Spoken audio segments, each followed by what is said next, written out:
Good morning on this Sunday, March 21st, and welcome to the Georgia Gang. A change of plans for President Biden's visit to Atlanta after the deadly spa shootings. Also, Senator Raphael Warnock makes his first speech on the floor focusing on voting rights in Georgia. And from governor to agriculture secretary to possibly chancellor, we'll discuss the future of sunny Purdue. Bill, Theron, Kathy, and Janelle are all here. The debate and discussion begin right now. From the Fox 5 studios, the Georgia Gang starts now. President Joe Biden and Vice President Kamala Harris arrived in Atlanta on a different mission rather than touting the $1.9 trillion stimulus relief plan. They arrived to lend their support to Asian community leaders after the deadly shootings at 3 metro area spas. Hate has no place in America. We have come too far to go back. Several state representatives and senators came together this week at the Georgia Capitol to remember the victims of this week's massacre at 3 metro area spas. Of those 8 victims, 6 were Asian American women. Although police say the shooter told investigators he was not motivated by hate, State Representative Bee Nguyen says hate crimes against Asian Americans have increased 150% over the past year. All of this comes less than a year after the General Assembly passed a hate crimes law that calls for increased penalties in Georgia. The bill's sponsor says even if police determine the shootings weren't racially motivated, the new law could still apply. The great thing about the bill that we passed last year provides both sex and gender as protected classes, and in addition to race and other protected groups. Flags across the country are now flying at half-staff in honor of the victims. Theron, this was supposed to be a celebratory trip for the president and vice president, but now there's a call for unity and support in light of these shootings. And it's the right thing to do, Lori. And I want to start by offering my condolences to the families that lost loved ones in this horrific shooting. As State Representative Bee Nguyen said, Lori, you've seen a dramatic increase on attacks of people in the Asian American community and Pacific Islanders community. And so this is something that, while the facts are still being sort of resolved and people are still looking into this, I can't help but think that there was definitely an act of, this is a domestic act of terrorism. I think that there was a lot of hate involved in this. And so for the president and the vice president to come to Georgia at a time when they were going to be here to celebrate this stimulus package, which so many Georgians need, they were also going to do a sort of outdoor rally to highlight this.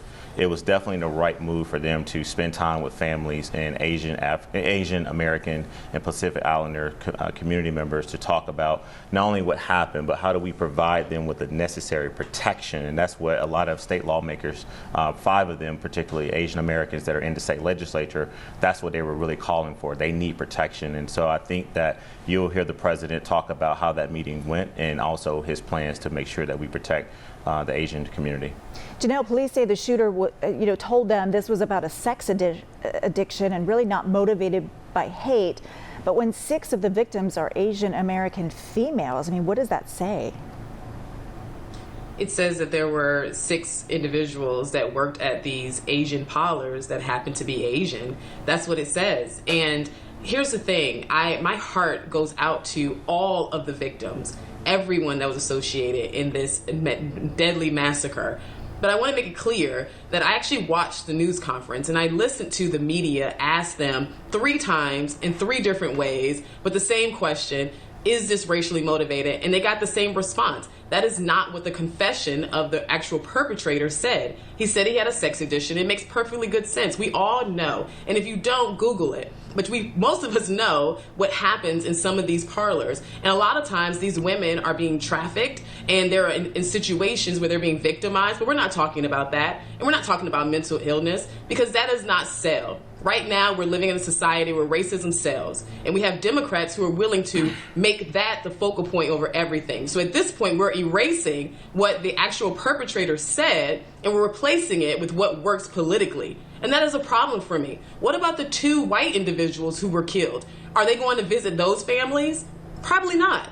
What about the Hispanic man that's in the hospital right now that's healing from wounds from this deadly massacre? Probably not going to visit him either. So this is where I get frustrated, because they move minorities around and minority issues around like political pawns on a chessboard versus actually looking at it and as for what it is. If a confession doesn't matter anymore, this is why I hated the whole hate crime thing, bill, because if confessions no longer matter, and now you can put a hate crime on someone because you think it's a hate crime, not because of what they said or confessed to, we are really, really on a slippery, slippery slope. And that is a huge problem for me. Kathy, I wanted to move on, but I can't. I want you to respond to Janelle's comments. Well, there's a lot in those comments to unpack. First of all, one of the things that we have to understand is this state is late to coming to understand how to train police officers to recognize what hate crimes are. You don't necessarily take the direction of the perpetrator as to what they're up to, what their motive is. That's a whole other kettle of fish. And I'm reminded in the gay community for decades now, it has been an acceptable defense to say the person came on to me and so therefore I had to kill them. That's akin to what we're hearing here from this perpetrator. I had a sex addiction, so therefore a whole bunch of people had to die. And that is just not an appropriate response to this. My heart's out to this community too, and to everyone who died. And what we need to think about is what kind of message does it send to people in a community that have been marginalized, that have been attacked, frankly, by the previous president and mocked, then to find a mass shooting that targeted a large number of Asian women in this particular case. So there's healing that needs to be done. There's investigations that need to happen. But what we need to do is consider what happens that comes out of our leaders' mouths that leads people to do things. And that's the important thing that we have to recognize, is that people are responsible for the outcomes of what they say in public, and then people who might be mentally ill that decide to act on those things. All right. Well, once again, our thoughts and prayers are with the family. Lori, can I make a quick comment? Go ahead, Phil. Let me make a quick comment. I think that lost in all of this is the fact that we've had mass killings, sadly, in our country, but the death penalty ought to be applied to these mass killers. And I think that if Theron says you want protection, this is the ultimate deterrent. I think a mass killer, this is race neutral. Mass killers ought to get the death penalty, and I would challenge President Biden and liberals and even weak-kneed Republicans, call for the death penalty for people, criminals who do this. Theron, I'll let you have the last word on this. About 30 seconds.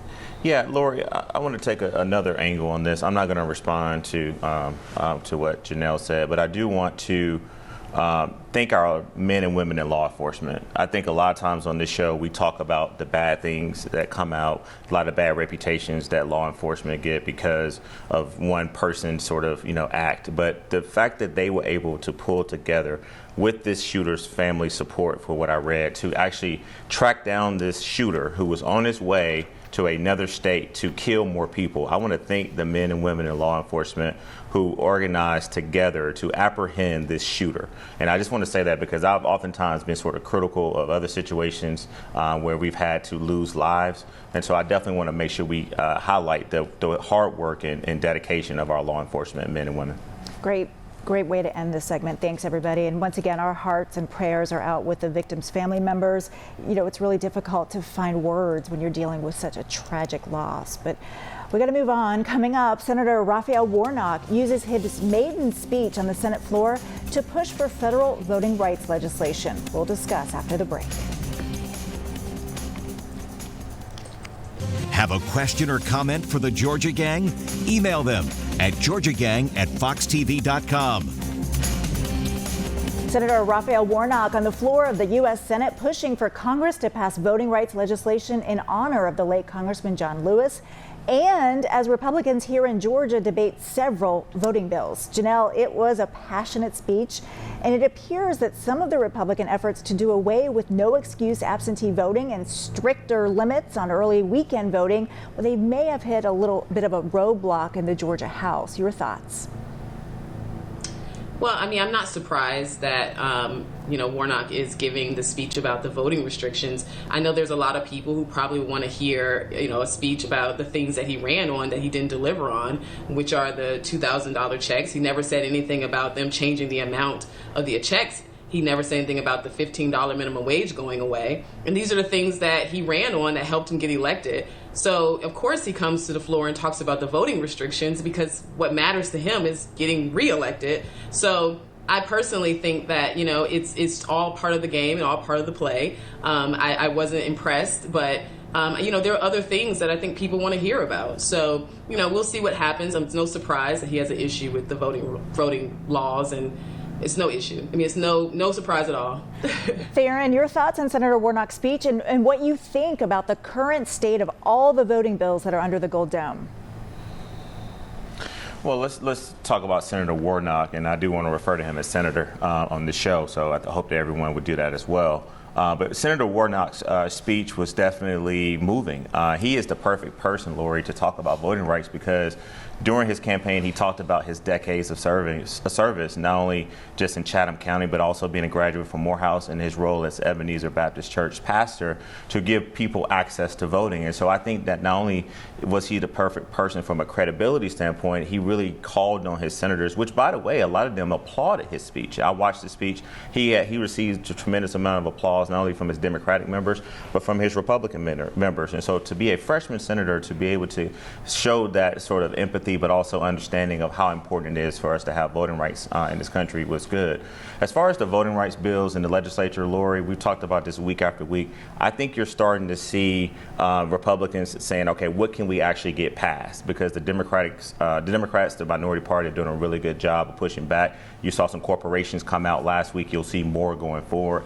And so I do think that ultimately we will start to see more compromise around the voting restriction bills. But I think the pressure is definitely mounting on the Republicans to make sure that they're doing the right thing when it comes to these voter restriction bills. And I know we'll continue to discuss them, but I do want to move on because President Biden also in town visiting the CDC to talk about the fight against the COVID-19 pandemic. Kathy, 5 more mass vaccination sites opened this week, and Governor Kemp pointed out there's a huge demand for the vaccine in metro Atlanta, not so much in other parts of Georgia, especially South Georgia. What's to make of this, and what should the governor be doing here?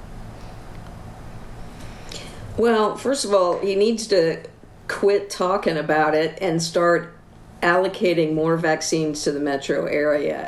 One of the things that we've seen throughout COVID with this governor is his failure to be proactive as they are seeing trends. And once again, we're just hearing for weeks and weeks and weeks about the allocations. He's doing the allocations, move it around. So I think that's a big issue that we're seeing here, but it's great to see. I think I heard that in the country we've reached 1 million vaccinations now, and that's about a month ahead of schedule for what President Biden said we would be doing at this point. So I think we're doing well. I think the other piece that we have to do is that if what's happening down in South Georgia is there's a greater number of people who aren't accessing it because they have questions or concerns about it, then we need to have a public education campaign to help educate people on why this is a safe and effective thing to do and how we all need to be rowing to the same destination so we can put this virus behind us and get our country open back again and, get to spend more time with the people that we love. Phil, Kathy's really kind of come down hard on Governor Kemp on this issue. There still seems to be a lot of confusion because there are multiple websites where you can register for a shot. People aren't sure if they're eligible. What are the issues here you see?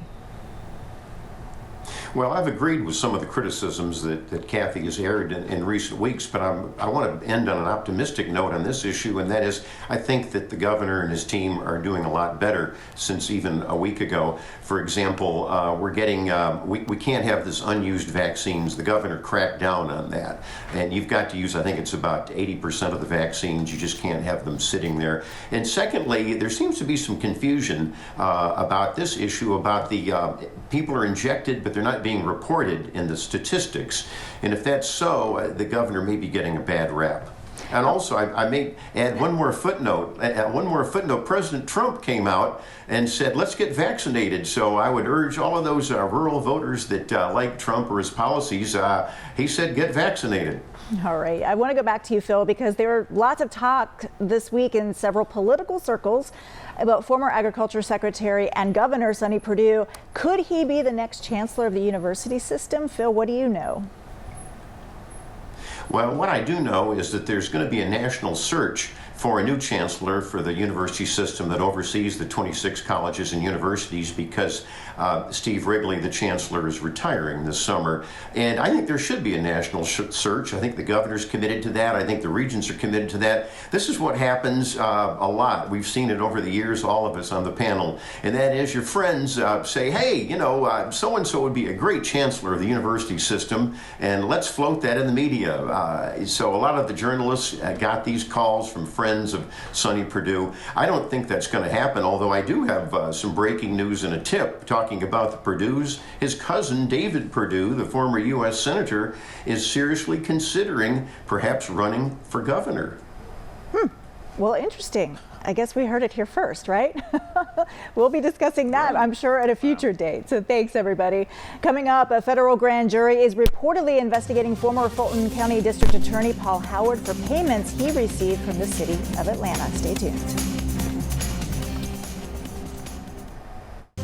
Join the discussion on the Georgia Gang Facebook page and watch past episodes on the Georgia Gang YouTube channel. The AJC is reporting a federal grand jury is now looking into payments former Fulton County DA Paul Howard took from the city of Atlanta as a supplement to his salary. Kathy Ed Garland, who is a very well-respected and well-known defense attorney, is representing Howard and says he did nothing wrong because these payments were approved by former Mayor Reed and the council. Well, yeah, gosh, sometimes public service is the gift that keeps on giving. And Mr. Howard's got great representation with Ed Garland. I think we all need to see this particular situation wrapped up. But I think that the challenge that the Atlanta City Council needs to look into, and other elected officials, is this issue of extra payments. We see it with tax commissioners across the state who bill back jurisdictions for their services, and it really needs to stop. And I'm sure we'll all be glad to be done with this story. Did you know, what do you think about where we are with this now that we're getting reports of a federal investigation?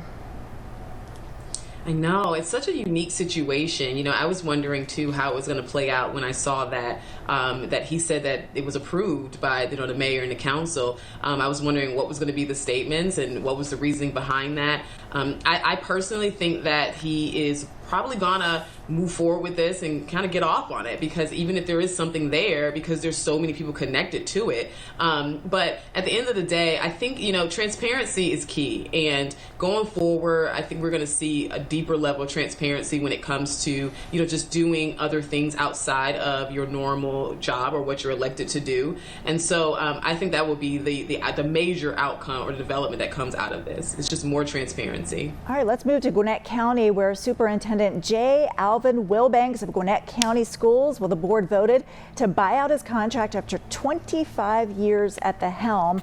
Phil, I'll start with you and then go to Theron. He says he really wasn't surprised if he was kind of reading in between the lines at some of the board meetings. Well, I think it's a sad, insulting, and outrageous thing that a 3-2 board majority did in Gwinnett County to a highly nationally acclaimed school superintendent. I've never met the man, but J. Alvin Wilbank ought to get a medal and a banquet in his honor for what he's done in that school system. The system won 2 broad prizes. Why? Because it showed the best progress in the nation of having low-income students increasing dramatically their test scores. These are 3 new Democrats that are on the school board. They still have to pay him for another year, which is foolish. There's no one in place to take his place for this very good. It's a model school system. I think it's just a serious, tragic mistake that occurred. Theron, do you agree? Was this a mistake? Well, I don't know the superintendent. I trust what Phil is saying is true, but I do know members of the board, particularly the new board chair, Everton Blair. I think he is someone who has shown a great deal of leadership dealing with some very complex issues in Gwinnett County. And so while, I don't want to get into whether or not, he should have stayed or not, but ultimately I trust that the board understands that there were some complaints from teachers and parents about returning to in-person learning. And so this board is a new board, as Phil pointed out. I think they got a lot of new energy, a lot of new ideas. And so ultimately, I think we have to trust that they know what they're doing, and we'll just have to see how this unfolds. All right, well, let's move on and talk about the state income tax cut the Georgia State Senate sent to Governor Kemp. Janelle, Republicans love tax cuts. Tell us why this is a good idea, because it amounts to less than $100 for a married couple. Democrats say that $140 million cut to the state coffers could be used on things like education and health care. Well, I said it. I know I said it last week too. The reason why I think tax cuts work is because it allows individuals to keep more money in their pockets, which then ultimately stimulates the economy, because when you have more money, people tend to go out more, and then they start to support small businesses. And then now we have businesses that are also taking advantage of it from that perspective of the economy's being stimulated. But then with the tax cuts come with businesses, they can now keep money too, and they can hire more people. And naturally, it creates a positive and a growing economy. And that's just what I see when it comes to this. So even though it's maybe on a small scale, it has long-term effects that ultimately helps us. So that's why I think this is a good thing. That's why I'm pro, tax cuts in general. But we'll see how it plays out. Of course, there's always different ways you can use the money, but that's what I'm thinking. Kathy, I know you want the final word, and I have about 30 seconds. Well, I don't think it's a good idea. We still can't get our database right so that people can sign up to get a vaccine, and that's because we don't have a public health system that's well funded, just for starters. So, to get $80 back just because people want to give away money isn't really doing anything. Don't get me started on Medicaid expansion. We ought to be expanding that as fast as we can now that we're going to get a 95% reimbursement from the federal government of taxes that we already pay that other states are getting. Somehow I knew you were going to say that. All right, thanks everybody. Coming up, winners and losers. Stay tuned.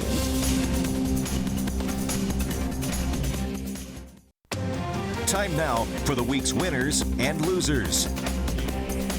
All right, got about 3.5 minutes for this segment. Phil, I'll start with you. Great. Well, I want to go back to the previous discussion on what was in the so-called COVID relief bill, which really had nothing to do with COVID, and that was banning tax cuts by state legislators. And of course, the Georgia legislature, the Republicans, are giving a modest tax cut, especially that can help people that are trying to survive COVID. And so I want to commend as a winner Attorney General Chris Carr. He's one of 22 attorneys general that are taking on the feds and the Treasury Department and to try to make sure that this unconstitutional act does not stand.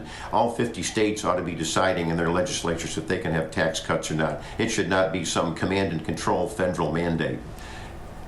All right, Theron, over to you. My first winner is newly elected State Representative Angela Moore. She's newly elected from DeKalb County, so definitely want to congratulate her. And also want to make a winner this week, a woman I ran into having lunch. Her name is Geeta Gardner. She used to work for the University System of Georgia. Now she's a consultant. She's a big fan of the show. And Lori, she complimented me on my temperament. She said I do a very good job of restraining myself for being radical on the show. So I definitely want to thank her for that compliment.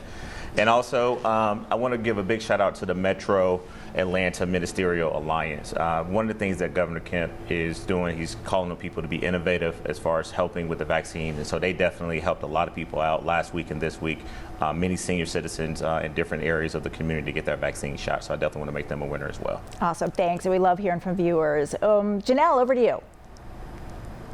So my winner is Mr. Reuven with Chimney Pro Cleaners.